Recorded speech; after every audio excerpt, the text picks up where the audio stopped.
Cyberpunk Uncensored.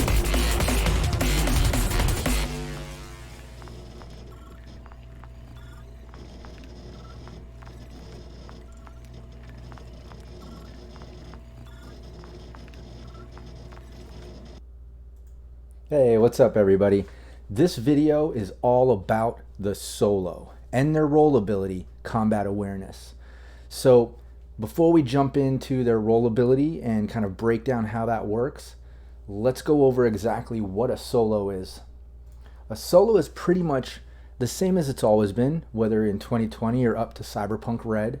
They're an assassin, a bodyguard, they're a killer, they're a soldier for hire. They're basically the ones that are going to dominate combat. They're all about, shoulder arms and handguns and melee weapons, and they're the ones that are, going to handle most of the fighting. They're the fighter of the group. So a solo is pretty much, the combat badass of the team. And their role ability is representing that to a T now. I mean, back in the day, a solo's role ability, combat sense, it would kind of help them get a jump on things when they would enter combat because it would be added to their initiative and such. But in Cyberpunk Red, it is way more dynamic. It's amazing. So let's just get right into it. Like I said, the solo's role ability is now called combat awareness, and this is how it works. However many points you have in that, and keep in mind in Cyberpunk Red, everyone starts off at a level 4 when it comes to their role ability. Unless, you want to change that or do whatever. Maybe, it's GM discretion, obviously, but it's suggested and it's typical to start off everybody at level 4, so they would have 4 points in their role ability. And obviously they can increase that over time by earning IP, and I have another video, a crash course video on Cyberpunk Red IP and how improvement points work. So check out that video and that'll explain that. But let's just assume that you're starting out and you have 4 points in combat awareness. The way it works is anytime your solo is entering combat, they take those 4 points and they allocate them into subcategories. There's basically 6 different categories that they can drop those points into that can give them, bonuses and advantages during combat.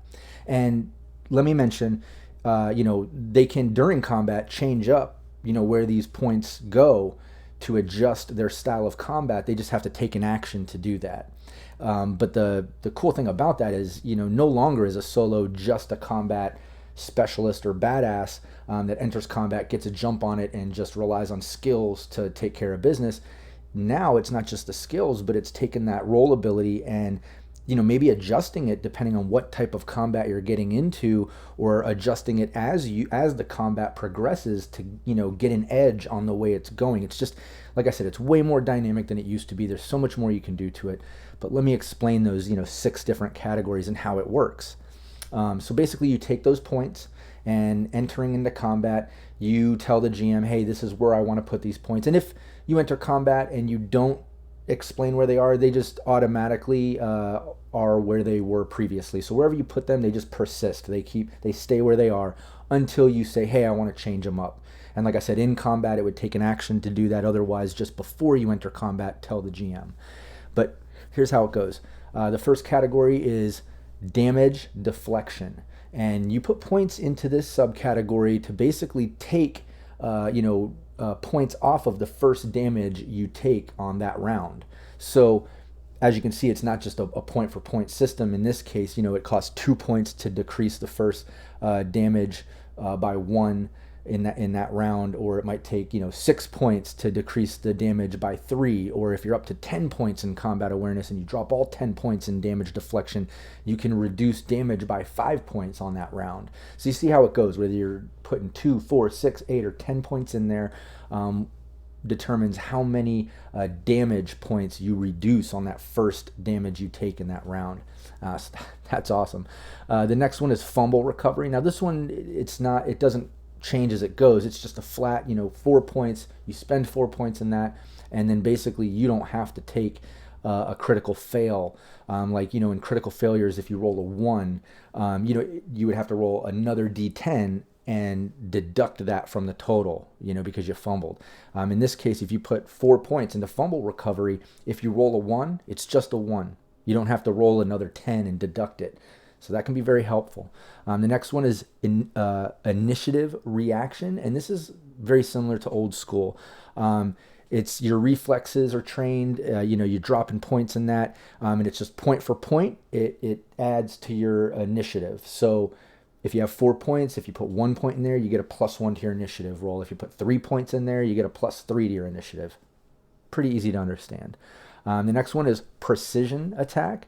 And this one, it's just like damage deflection, where it costs, more than just 1 point to get the bonuses. And in this one, it's definitely more taxing than damage deflection. Instead of at a rate of 2 points, 2, 4, 6, 8, 10.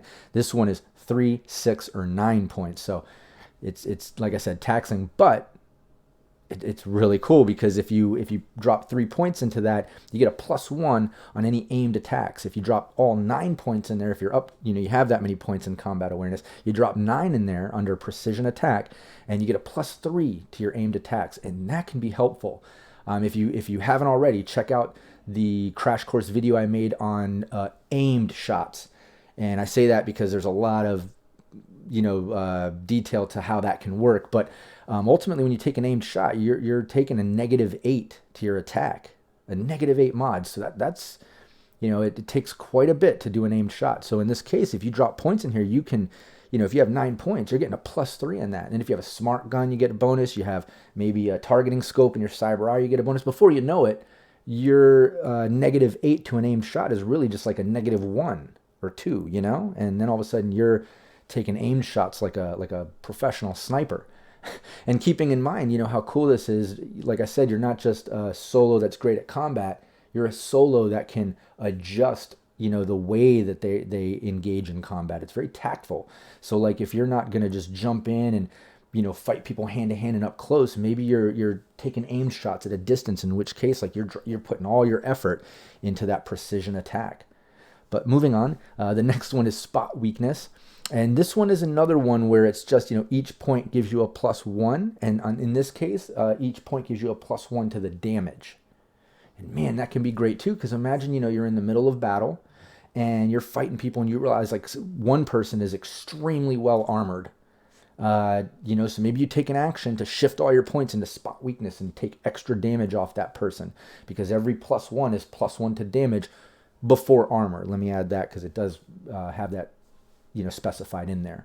But it's just a way to be tactful and kind of take these into account in battle. They can be so helpful. But that's what spot weakness does. You're basically adding +1 to damage per point you allocate into that category. The next one, or last one, is threat detection. Now in this one, you're basically enhancing all your situational awareness. So you're basically point for point getting a +1. If you put a 1 point, you get a +1. You put 3 points, you get a +3. You get it point for point. But it's all going to your perception. So it's all for perception checks, in combat.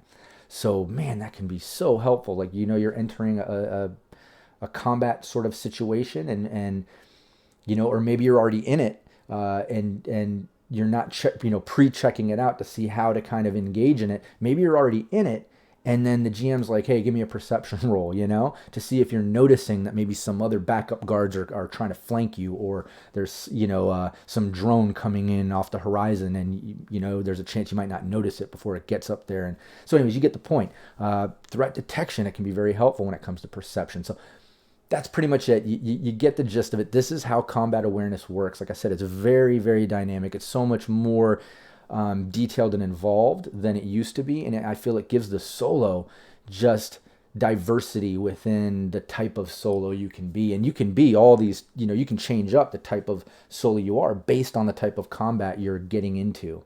So it's really, really cool. I really like what they did there. So if this video was helpful to you, if this helped you figure out kind of how combat awareness works, and you really enjoy these crash course videos, please give the video a like and a share, and then check out the links in the description and show me some love. I'd really appreciate that. All right, thanks so much, everybody. Take care.